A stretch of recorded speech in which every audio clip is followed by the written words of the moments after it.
All aboard! Ladies and gentlemen, boys and girls, wrestling fans of all ages, I am B. Spanky. You have now arrived at my train of thought. And we've now arrived to WrestleMania weekend.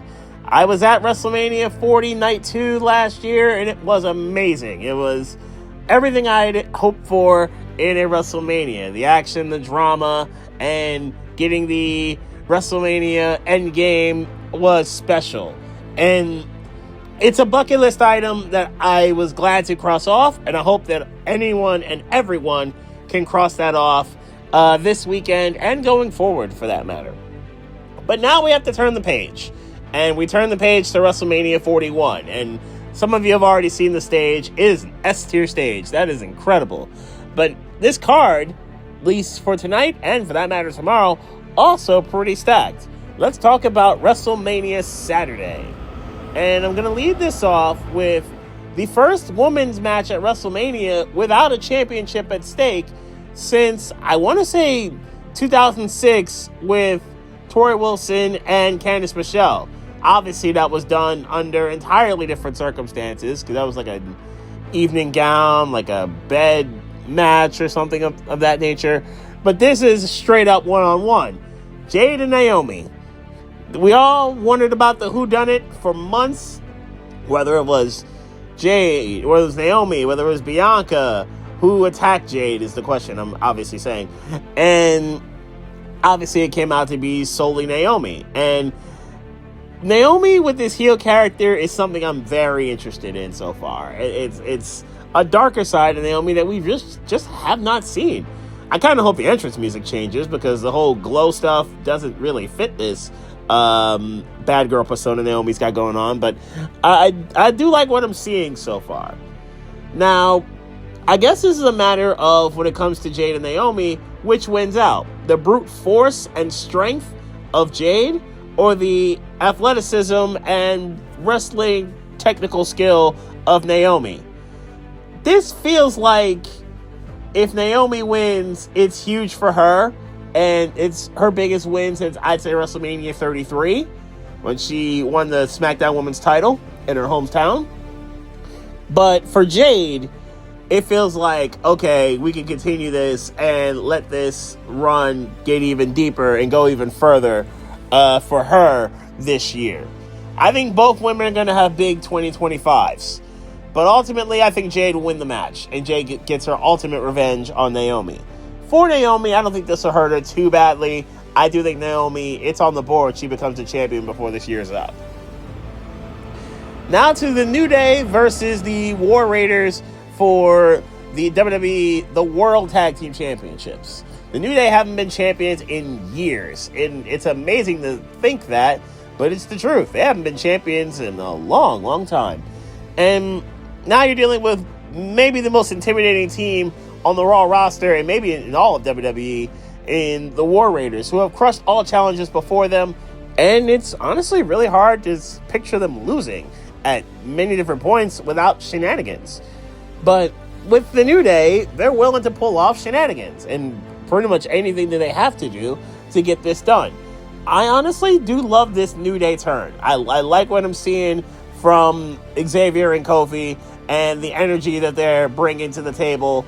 I like it. I'm a fan of it. I want to see New Day win this match. I think New Day does get this done and win the titles and really move forward into this year as World Tag Team Champions once again. So give me the New Day to win this match. Next up, more championships. Jacob Fatu and LA Knight for LA Knight's U.S. title.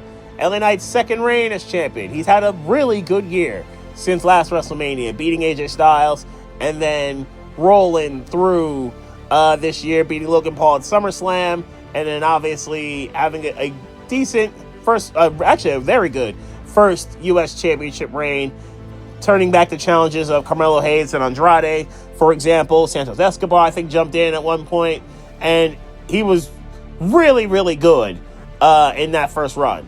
And in this second run, he's obviously had to deal with a lot of bloodline business and some Braun Strowman intervention at different points. But this is going to be easily his greatest challenge. And we've never seen Jacob get beat in WWE. I'm not sure we're going to see Jacob get beat in WWE, at least not yet. I think Jacob wins the title. I think Jacob Fatu becomes U.S. champion. LA Knight will do everything in his power to win, but I just don't see how Jacob loses this match tonight.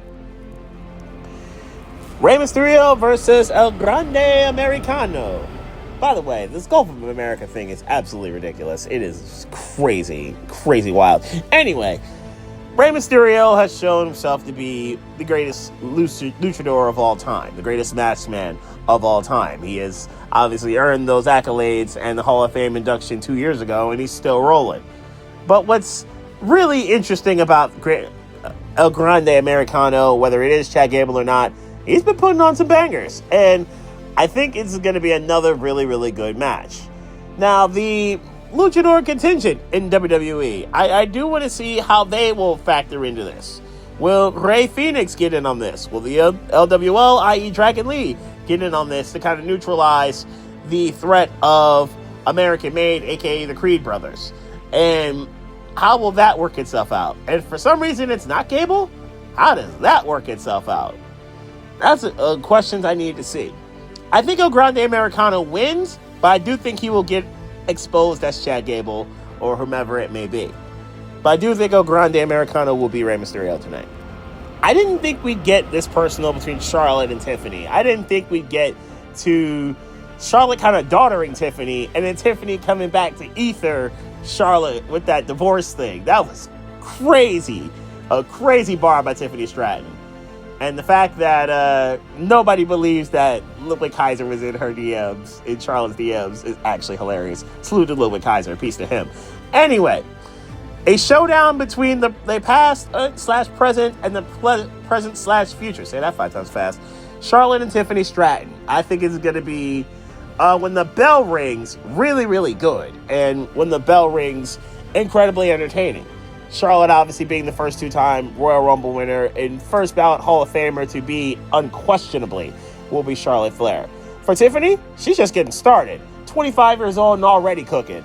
Already a WWE Women's Champion. Already Miss Money in the Bank, obviously. Tiffany has had a tremendous last 12 months. Well, really 14 months now since debuting on the SmackDown roster. She has cooked in pretty much everything she has done.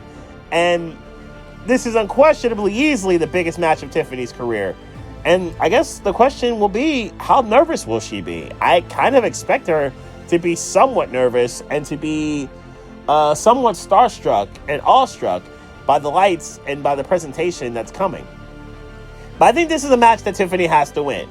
Do I think Charlotte will get to 15 and eventually catch her father in terms of world title reigns, with obviously 16 for Rick? Yes, I do. I just don't think tonight will be the night for that. I think Tiffany retains the title in a match that she absolutely has to win. Jay Gunther World Heavyweight Championship. 3 times we have seen this match in different circumstances in different parts of the year. We've seen Jay challenge Gunther, or Jay fight Gunther for the King of the Ring, and it went the way of Gunther. We've seen Jay fight for the World Heavyweight Championship, and it went the way of Gunther. In pretty much every way, shape, form, and fashion, it has been Gunther eventually neutralizing the threat of Jey Uso. And it has worked pretty much the same way. Just the brute force, strength, and technical ability of Gunther handling business. But the personal element that Gunther added into this by putting Jimmy involved. And making Jimmy suffer while Jay had to watch his twin brother catch one of the worst beatings of all time. And now it's put a mindset of Jay of, okay, what happens now? How's Jay going to figure into this? What's Jay going to do when this happens? And when the bell rings here? We've seen wrestling-wise, Jay can't hang with Gunther. No one can, to be honest. I think Gunther is the best in-ring competitor in WWE. But the will that the WWE Universe, everyone in attendance, are going to display, that they want to see a change, that they want to see Jay finally break through and win the World Championship and finally beat Gunther, who's been the big bully, who's been the ghost that he's been trying to chase for the last few months, or really, honestly, the last year. Because one of that King of the Ring match was the semifinals, which enabled Gunther to get to the final, which really kickstarted Gunther's 2024. I think tonight's the night Jay finally wins. I think tonight's the night Jay finally wins the World Heavyweight Championship and ends what's been a spectacular run for Gunther as champion. I guess the real question is, where does Gunther go from here? Because basically 80% of the time, Gunther has been a champion of some kind in WWE, whether it's on NXT or on the Raw roster or SmackDown roster when he's Intercontinental Champion. But I think tonight's the night Jay finally breaks through and Jay finally wins the World Heavyweight Championship. So we close from the 2 Royal Rumble winners in Jay and Charlotte to now the main event where 2 more Rumble winners are going to be involved here. Seth Rollins and Roman Reigns, who have both won the Rumble, and CM Punk, who has come so close in several different years. Punk's first WrestleMania main event. He had finally wanted to do this. Seth Rollins has been trying to prevent this for months now. He's been trying to prevent a CM Punk main event at WrestleMania in every way possible. He crashed out at the Royal Rumble. He crashed out in Elimination Chamber. He wanted to crash out when Paul Heyman informed everyone this was the night 1 main event. And, well, he didn't do that, but we've gotten the storyline and the storytelling of Paul Heyman, where Heyman had to choose between honoring the favor of his best friend and CM Punk or his loyalty to the tribal chief. He chose the former. And obviously this is gutting Roman Reigns because it's taken away his sense of security. It's taken away his comfort zone. It's taken away his confidant. And now Punk probably has the mental edge over Roman, but I'd argue Seth has the mental edge over both of them because Rollins has gotten the better of them in recent weeks. Is there really a favor that Paul owes Seth? What happens with that? Does Seth continue his crusade of changing the business and saving the business in his eyes from Reigns or Punk? For the Tribal Chief, it is Roman Reigns' 6th WrestleMania main event in the last 5 years. That is actually absolutely insane to think that Roman Reigns has had that run of dominance over this amount of time. This will be Roman's 10th WrestleMania main event. Already expanding on the record that he set last year, beating Hogan for most WrestleMania main events. That is how special Roman Reigns has been over the last decade or so in WWE. He has been the guy in WWE. For Seth Rollins, this is a huge match. And to kind of back up everything he's been saying, I think Seth kind of has to win. But what happens if Punk does? Where does Punk go from here? What happens if CM Punk gets this done? And you figure whoever wins is probably going to be one of those people that are the next in line or the second in line for either of the world championships, regardless of who is champion after WrestleMania weekend. So, to be honest, I think this is going to be a really fun story. I think it'll be a better story than match. And at the end of it, I think it'll be Seth Rollins getting it done. I think Rollins is going to win the match. And I think Rollins will actually pin CM Punk to get it done. I smell a Heyman double cross. I smell a Heyman double cross. We've been here before. Heyman has already double-crossed Punk once. We've been here before. Is it on the board that he could double-cross Roman? Yes, I absolutely think it could be on the board for this. It's on the board. I think we're going to get a Heyman double-cross, which leads to Seth getting it done and getting the pin. So that's night 1, WrestleMania. I will do this again for night 2. You will see the night 2 video tomorrow. Who wins the triple threat match between Bianca, Rhea, and Io? Who will have the WWE Championship at the end of the weekend? Does Cena get 17, or does Cody's year-plus long reign as WWE Champion continue? Who wins the Fatal 4-Way? What could be a very intriguing match between Breakker, Finn, Dom, and Penta. There's a lot to discuss with tomorrow's card, but it'll be Randy Orton's Open Challenge. That will be the first stop of my next train of thought.